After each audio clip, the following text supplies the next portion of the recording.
بسم اللہ الرحمن الرحیم۔ السلام علیکم ورحمۃ اللہ وبرکاتہ۔ ہارون رشید درس کر رہا ہوں۔ آج تو بڑے دھماکہ خیز واقعات ہوئے۔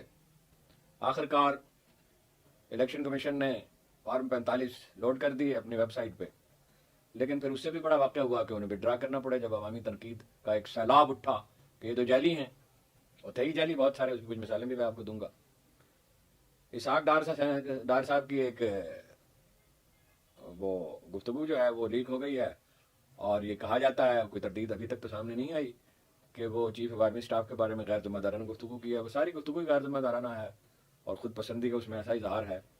اس میں کوئی تبصرہ تو نہیں کرنا ہے، بس یہ ہے کہ اس کے ریپرکشنس ہوں گے، فاصلہ بڑھے گا، بے اعتمادی بڑھے گی، اور یہ اتنی بے اعتمادی میرا خیال پیدا ہوگی کہ اس گیپ کو شہباز شریف صاحب فل نہیں کر سکتے، حالانکہ ان کے تو مراسم اچھے ہیں، لیکن یہ کہ اس سے اندازہ ہوا کہ ڈار صاحب جو ہیں وہ کس قدر غیر ذمہ داری کے مرتکب ہو سکتے ہیں، اور ایسے آدمی کو وزیر خزانہ بنانا چاہتے تھے یا سینٹ کے چیئرمین بنانا چاہتے تھے۔ اپنے ساتھیوں کے بارے میں بھی انہوں نے گفتگو کی تو یہ تاثر دیا کہ جو آدمی مجھ سے بگاڑے گا وہ مصیبت میں مبتلا ہوگا۔ بھائی کسی انسان کی تقدیر کسی انسان کے ہاتھ میں تھوڑی ہے۔ اس سے پہلے محترمہ مریم نواز بھی ایک ایسی یعنی غلطی کر چکی ہیں۔ میں نہیں کہتا کہ ان کی نیت خراب تھی، لیکن خود کو جناب سیدہ فاطمہ الزہرا خاتون جنت سے تشبیہ دی، اور والد گرامی کو رسول اللہ صلی اللہ علیہ وسلم سے۔ بس سیاستدان کی سیاستدان سے تشبیہ ہوتی ہے، اور وہ کنٹمپریری کسی پولیٹیشین سے تو تشبیہ وہ دے سکتے ہیں کہ میں وہ اس سے بہتر ہیں، لیکن جناب رسالت مآب کے ساتھ تو کسی تشبیہ جو ہے وہ جناب ابراہیم علیہ السلام کا ذکر ہے ان کے ساتھ درود میں، اور تو کسی کے ساتھ انہیں تشبیہ نہیں دی گئی، کبھی نہ دی جا سکتی ہے۔ تو اس کا بھی ظاہر ہے ذکر پہلے سے موجود تھا، اور اب یہ حماقت پہ حماقت کر رہے ہیں۔ عمران خان صاحب جو ہیں وہ ڈٹے ہوئے ہیں، اور بقول اپنے شیر افضل مروت صاحب کے انہوں نے کہا ہے کہ احتجاج جاری رکھا جائے، اور تمہارے کو کال بھی دے دی ہے احتجاج کی، اور میں جیل میں پڑا رہوں گا لیکن مفاہمت نہیں کروں گا۔ اب تو سب کو یقین آ گیا کہ وہ مفاہمت نہیں کریں گے، اور جو اعلامیہ جاری کیا گیا ہے کور کمانڈرز کی کانفرنس کے بعد، تو اس میں میسج یہی ہے کہ کوئی رد نرمی نہیں برتی جائے گی 9 مئی کے جو لوگ ان کے نزدیک قصوروار ہیں۔ اور جب اندازہ یہ ہے کہ جب فوجی عدالتوں کے کی اگر اجازت دے دی سپریم کورٹ نے، جس کا امکان تو ہے، دونوں امکانات موجود ہیں، تو فیصلے تو ظاہر ہے اب تک مرتب ہو چکے ہوں گے، کوئی سماعت وغیرہ سماعت سے تو نہیں روکا تھا۔ علی محمد خان صاحب نے اشارہ دیا مفاہمت کا، لیکن علی محمد خان نے اس کی تردید کر دی ہے۔ اور اگین یہ ہے، میں نہیں کہتا کہ وہ ضرور ان کی بدنیتی ہے، لوگ بہت ناراض ہیں ویسے پی ٹی آئی کے حامی ان سے، اور انہیں بڑا سازشی قرار دے رہے ہیں، لیکن اب لوگ بات تھک بھی جاتے ہیں، ہر آدمی کا ایک مزاج ہوتا ہے، مگر بہرحال انہیں پالیسی سٹیٹمنٹ تو نہیں دینا چاہیے تھا۔ آٹے کا شاہد خاقان عباسی صاحب نے پچھلی دفعہ کہا تھا کہ 20 ارب روپے باٹا تقسیم کیا گیا تھا شہباز شریف صاحب کے دور میں، تو انہوں نے کہا 20 ارب روپے کا غبن ہوا ہے، تو اندیشہ اب ظاہر کیا جا رہا ہے کہ اس دفعہ بھی ہوگا، اس لیے کہ جو ان کے لوگ ہیں اور جو سرکاری ملازم بھی اس میں ملوث ہوتے ہیں، تو ہر طرح کی وہ اس میں کچھ تفصیل پیش کروں گا کہ کیوں اندیشہ ہے۔ اور سیٹیں جو ہیں وہ بڑی خبر تو دیکھیے جو سب سے پہلے بتانی چاہیے تھی، بڑی خبر یہ ہے کہ سیٹیں جو ہیں دوسری پارٹی کو بانٹ دی جو پی ٹی آئی کو ملنی چاہیے تھی، اب سنی اتحاد کونسل کے نام پہ ملنی چاہیے۔ 77 سیٹیں ہیں قومی اسمبلی کی، اور پختونخوا میں تو یہ لطیفہ ہوا ہے، اور جو بلوچستان میں بھی ہوگا، کہ اتنی سیٹیں نہیں ہیں۔ مولانا فضل الرحمان کی سیٹیں جو ہیں وہ جتنی ہیں مثال کے طور پہ، تو جو ان کو سیٹیں دی گئی ہیں اس سے زیادہ ہیں۔ کچھ دلجوئی ان کی ہو جائے گی اس سے، ابھی ان پہ منحصر ہے کہ وہ اس کو قبول کرتے ہیں یا نہیں کرتے۔ بہرحال مفت کی تو قاضی کو بھی حلال ہی ہوتی ہے۔ عطا طارق صاحب نے اندازہ ہے کہ وزیر اطلاعات بنیں گے، کیونکہ انہوں نے ابھی سے احکامات دینے شروع کر دیے ہیں ٹریبیون کو، اور پنجاب میں تو کیا انتخاب کیا ہے جی وزیر اطلاعات کا، اگر درست ہیں، اور یہی بنیادی بات نظر انداز کر دی کہ وزیر اطلاعات وہ ہوتا ہے جو نرم خو ہو اور میڈیا سے اچھے مراسم قائم رکھ سکے۔ دھمکیاں دینے والے اور ڈرانے دھمکانے والے تو کامیاب نہیں ہوتے۔ عمران خان صاحب کے دور میں بھی وہ ناکام رہے، ان کے وزرائے اطلاعات فواد صاحب، اس لیے کہ وہ روک ڈالنے کی کوشش کرتے تھے، بعد میں کچھ ان کا رویہ کوئی بہتر ہو گیا تھا۔ بڑی بڑی خبریں تو یہی ہیں، کچھ اور بھی کچھ نوٹس میں نے بنا رکھے ہیں۔ پشاور ہائی کورٹ میں سیٹوں کو چیلنج کر دیا گیا ہے، اور پشاور ہائی کورٹ ہی وہ فورم ہے جہاں پہ چیلنج کیا جا سکتا ہے۔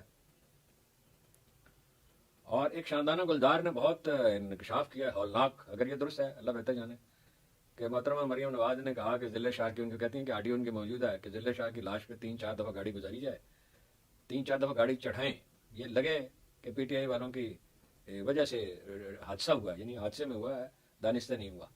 اگر اس وقت وہ احکامات دے رہی تھی تو یہ بڑی حیرت انگیز بات ہے، لیکن خیر ان کے چچا وزیر اعظم تھے اور سپورٹ بھی حاصل تھی ہر طرح کی۔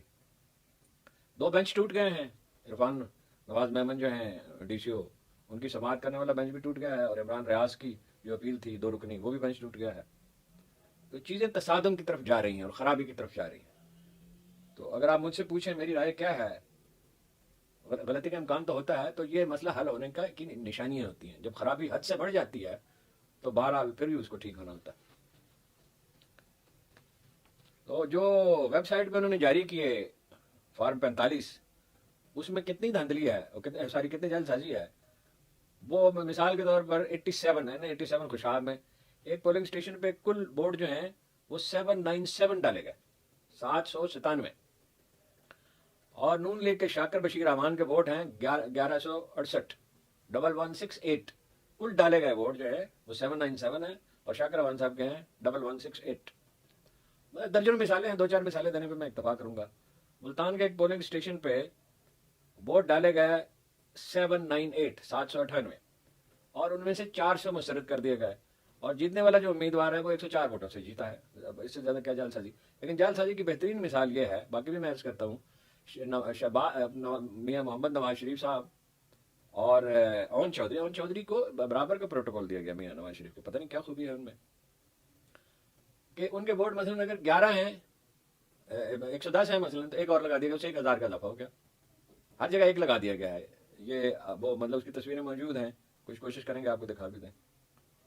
اچھا، سیٹوں کی تقسیم کس طرح؟ حلیم عادل شیخ کے ہیں مد مقابل ایم کیو ایم کے امیدوار، وہ 7 کو 207 کر دیا گیا، اور صاف نظر بھی آتا ہے. اسی طرح محترمہ مریم نواز کا جو حلقہ ہے اس کے فارم لوڈ ہی نہیں کیا گیا، بعد میں تو خیر ساری وڈرا کر لیا گیا. میاں محمود الرشید کے مد مقابل خالد کھوکر صاحب جو ہیں، ان کے ایک پولنگ اسٹیشن پہ 94 ووٹ تھے تو 594 ہو گئے. بس اب کتنے مثالیں اس کی دی جائیں، جیسے کوئی بات تو واضح ہے، اس لیے انہوں نے وڈرا بھی کرا. سیٹوں کی جو تقسیم ہوئی ہے وہ بڑی دلچسپ ہے. جمعیت علماء اسلام کی 7 سیٹیں ہیں، یعنی ایم پی ہیں ان کے، اور انہیں 10 سیٹیں ملی. نون لیگ کی 5 امیدوار جیتے تھے تو انہیں 4.8، ظاہر 5 ہی ہوگی، ابھی میں اس پہ قانونی رائے نہیں دیتا. 6 پیپلز پارٹی کو مل گئی، اور جن کی 91 سیٹیں ہیں انہیں 0 سیٹیں ملی پی ٹی آئی کو. اول وہ پی ٹی آئی کے وجود کو تسلیم نہیں کرتے. لانگ مارچ کا اشارہ بھی دیا ہے عماد اظہر صاحب نے. لانگ مارچ ممکن ہے، میرا خیال ہے بہت دشواری ہوگی. احتجاج کے لیے بھی بہت لوگ نہیں نکلتے ہیں. احتجاج کا امپیکٹ تو کریٹ ہو جاتا ہے، کسی جگہ کوئی زیادہ لوگ نکلاتے ہیں، پختونخوا میں، بلوچستان میں نکل، کراچی میں بھی کچھ نکل آئیں گے. تو کل 77 سیٹیں ہیں صوبائی اور قومی اسمبلی کی جو دے دی گئی ہیں. خیر، اس ملک میں یہ لوٹ مار کا عالم ہے، اور امیر طبقے پر اتنا پیسہ خرچ ہوتا ہے. $17 بلین کی مراحت ہر سال ملتی ہیں. اس کی مثال یہ ہے کہ 200 گولف کورس ہیں، اور اندازہ یہ ہے کہ ان کی مالیت زمین کی کم از کم 2000 ارب روپے ہوگی. اور یہ 2000 ارب روپے تعلیم پہ خرچ کیے ہوتے، آئی ٹی پہ خرچ کیے ہوتے، تو ہماری فی کا آمدن بنگلہ دیش سے بہرحال زیادہ ہوتی ہے، انڈیا شاید برابر ہوتی ہے، اس سے بھی زیادہ ہوتی ہے. لیکن وہ تو ترجیح نہیں ہے نا. محسن نقوی صاحب جو ہیں وہ پاکستان کرکٹ بورڈ کے سربراہ ہو گئے. کس خوشی میں ہو گئے کچھ معلوم نہیں ہے. تو وہ اپنا بننے سے پہلے ہی انہوں نے احکامات صادر کرنا شروع کیے کہ بھائی وہ نعرے لگتے ہیں وہاں عمران خان کے حق میں. بھائی نعرے آپ کو بتایا، نعرے تو اس کے ہر دل میں ہیں، ہر زبان پہ ہیں، ہر دیوار پہ لکھے ہیں، نوشتہ دیوار ہے. تو اس کو چیلنج کر دیا گیا. آپ دیکھیے عدالت کیا کرتی ہے. دسکا میں چند گھنٹے کے بعد چند گھنٹے کی تاخیر ہوئی تھی 20 سے 21 میں ضمنی الیکشن میں. اس کو تو غلط ذمہ دار تھے پی ٹی آئی کے لوگ، بے شک ذمہ دار تھے. تو چند گھنٹے کے بعد 60 افسروں کو اپنا معطل کر دیا گیا تھا. تو اب جتنے بڑے پیمانے پہ دھاندلی ہوئی ہے اس کو الٹا یہ کہا جا رہا ہے کہ نہیں جناب، وہ تو الیکشن بالکل ٹھیک ہوئے ہیں. دنیا میں کوئی ایک آدمی بھی مانتا ہے بالکل ٹھیک ہوئے ہیں؟ ترائی میں تو نون لیگ والے بھی مانتے ہیں اور شرمندہ ہیں. سینٹ الیکشن کا اعلان ہو گیا ہے، 3 اپریل کو ہوں گے. اور یہ اس وقت جو سیٹیں تقسیم کی گئی ہیں مخالفین میں، اس میں ہدف یہ ہے کہ پشاور ہائی کورٹ میں چیلنج کیا جا رہا ہے. تو پشاور ہائی کورٹ سے توقع ہے کہ جلد فیصلہ کرے تاکہ جو زیادتی ہوئی ہے اس کا تدارک ہو سکے. وہ بینچ میں نے آپ کو بتایا اپنا ڈی سی او کا وہ ٹوٹ گیا ہے، اور یہ بھی بینچ ٹوٹ گیا ہے. اس کا مطلب یہ ہے کہ جج اپنے آپ کو متنازع نہیں بنانا چاہتے. حیدر مہدی صاحب اور عادل راجہ صاحب سے اعلان لا تعلقی کر دیا پی ٹی آئی نے. اسد کیسر صاحب اور شیر افضل نے پریس کانفرنس کی اور کہا کہ وہ پی ٹی آئی کا نقطہ نظر بیان نہیں کرتے. اور وہ انہوں نے ایک مہم شروع کر رکھی تھی شیر افضل کے خلاف اور شیر افضل مروت صاحب کے خلاف کہ یہ اپنا ملے ہوئے ہیں. اور اس بات پہ تو ظاہر کوئی یقین کرنے کے لیے تیار ہے، جو ملا ہوا آدمی ہوتا ہے اس کی یہ تیور تو نہیں ہوتا، وہ اپنے آپ کو خطرے میں تو نہیں ڈالتا. اور شیر افضل صاحب بھی ان پر اسی طرح کے الزامات عائد کر رہے تھے. تو جب آدمی اپنی یہ پاور انٹاکسیکیشن کی طاقت کا نشہ ہے کہ بھائی آپ کے بہت پاپولر ہیں تو آپ دوسروں کو دبا سکتے ہیں. تو دونوں کا رویہ اس معاملے میں کوئی معقول نہیں تھا. آغاز کس نے کیا مجھے معلوم نہیں ہے. تو بہرحال یہ جو لوگ یعنی دھاندلی اور ظلم کے خلاف بات کر رہے ہیں انہیں یہ نقطہ ملحوظ رکھنا چاہیے کہ طاقت دلیل میں ہوتی ہے، سچائی میں ہوتی ہے. مبالغہ کرنے کی ضرورت نہیں ہوتی. جان ایف کینیڈی کی وفات پہ جب کچھ مبالغہ میں مضامین چھپے اس پہ قتل کر دیا گیا تھا امریکی صدر کو. بہت پاپولر صدر تھے, ان سے زیادہ پاپولر تو صرف ریگن ہی تھے. تو یعنی جب سے ریکارڈ رکھا جا رہا ہے کوئی 110 سال سے. تو انہوں نے, ان کے بھائی نے ایک بیان دیا تھا کہ مبالغہ کرنے کی کیا ضرورت ہے, مرنے والے میں بہت خوبیاں تھیں, جو اس کی خوبیاں ہیں وہی بیان کریں. ایک عرب شاعر کے بارے میں جناب عمر ابن خطاب نے کہا تھا زہیر بن نبی سلمہ کے بارے میں کہ زہیر کی خوبی یہ ہے, یہ 7 بڑے عرب شاعروں میں سے ایک, جن کے لکھے ہوئے قصیدے خانہ کعبہ کی دیوار پہ, حرم پاک کی دیوار پہ لٹکائے گئے تھے. یعنی یہ عربوں نے اتنا مقدر جاہلیت تھا کہ اس کی خوبی یہ ہے کہ کسی کی مدح اس کا ممدوح تھا. حرم بن سنان ایک قبائلی سردار تھا جو اپنی سخاوت کی وجہ سے بہت معروف تھا, کہ وہ کسی کی مدح کرتا ہے تو اسی بات پہ کرتا ہے جو اس میں پائی جاتی ہے, یعنی کوئی بات گھڑتا نہیں ہے. اس لیے وہ اس کو اشر الشعراء کہتے تھے, شاعروں کا شاعر.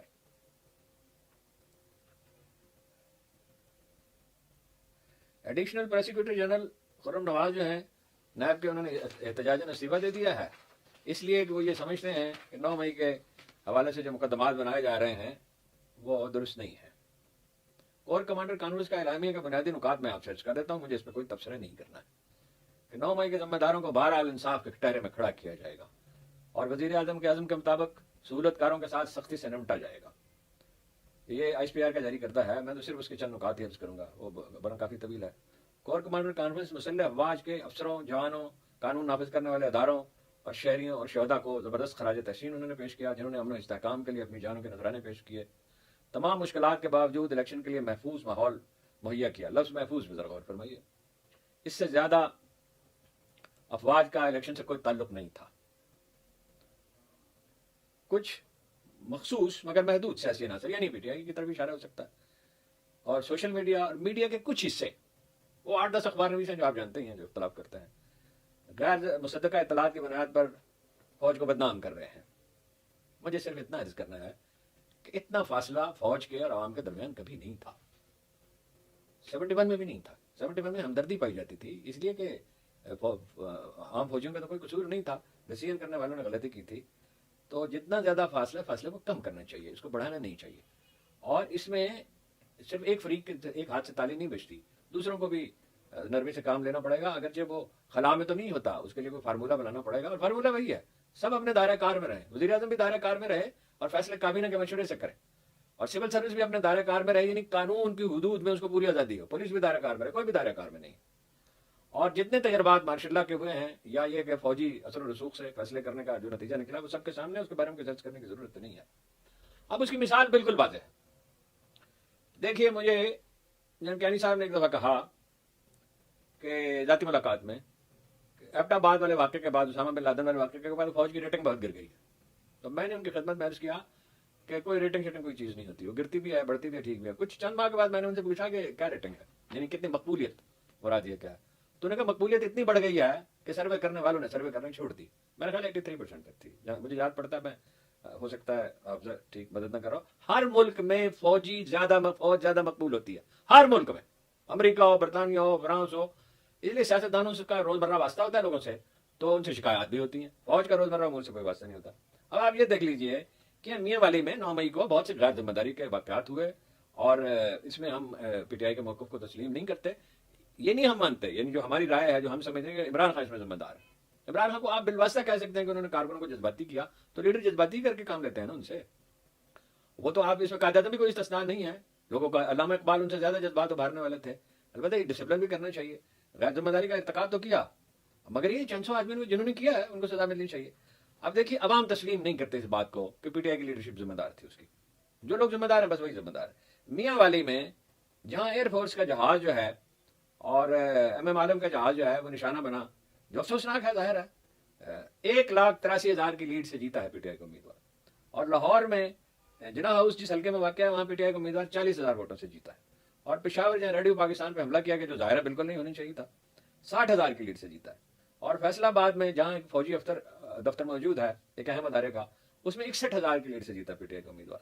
اور سرگودا میں ایئر فورس, ہم جانتے ہیں کہ سرگودا ہی ہے مرکز ایئر فورس کا, تو وہاں 27,000 کی لیڈ سے جیتا ہے. بنو میں, کینٹ میں جہاں گامے ہوئے جاتی ہوئی ظاہر ہے, تو وہاں بھی 5,000 کی لیڈ سے, 50,000 ہے یا 5,000 میں لکھتے ہوں, مجھے خیال نہیں رہا, میرے خیال 5,000 کی لیڈ سے جیتا. تو مردان میں کیپٹن شیر خان ان کا نام پورا تھا کرنل شیر خان. کیپٹن عہدہ کیپٹن کا تھا مگر ان کا کرنل ان کے نام کا حصہ تھا. کیپٹن کرنل شیر خان جو ہے وہ جہاں ان کا مجسمہ لگایا گیا تھا وہاں بھی بڑی لیڈ سے جیتا ہے.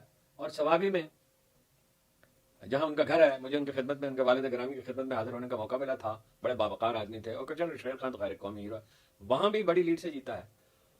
تو لوگ یہ تو تسلیم کرتے ہیں کہ بھائی فوج کے تنصیبات پہ یا دفاتر پہ یا گھروں پہ حملے نہیں ہونے چاہیے تھے. اور یہ بھی ظاہر ہے, اصول کی بات ہے کہ جہاں کہیں کسی کی خطا ہے اس کو سزا ملے, مگر اس کا تعین کیسے کیا جائے گا؟ تعین تو یہ ہے کہ بھائی جو قصوروار ہے اور گواہ جو ہے وہ بنائے نہ جائیں. گواہ بنائے گئے تھے نا بھٹو کے خلاف, تو عدالتیں اب اس کو تسلیم نہیں کرتی ہیں. بنائے ہوئے گواہ اور ہوتے ہیں اور اصلی گواہ اور ہوتے ہیں. بات تو سادہ سی ہے, انصاف پہ چل سکتا ہے نظام, نا انصافی پہ نہیں چل سکتا. تصادم کی طرف ملک بڑھ رہا ہے. دعا کرنی چاہیے, کوشش بھی کرنی چاہیے کہ تحمل کے ساتھ معاملات کو دیکھا جائے. اس کے لیے سبھی فریقوں کو نرمی اختیار کرنی پڑے گی, اور جس نے کوئی زیادتی کیا ہے اس کی تلافی کرنی ہوگی, انڈو کرنا ہوگا, اس کے سوا نہیں ہو سکتا. بس میں سفر میں ہوں اور اتفاق سے صحت بھی بہت اچھی نہیں ہے, تکان ہے, یعنی ویسے الحمدللہ کوئی بیماری تو نہیں ہے. تو یہی آپ سے عرض کرنا تھا. تو باقی انشاءاللہ کل آپ کا بہت بہت شکریہ.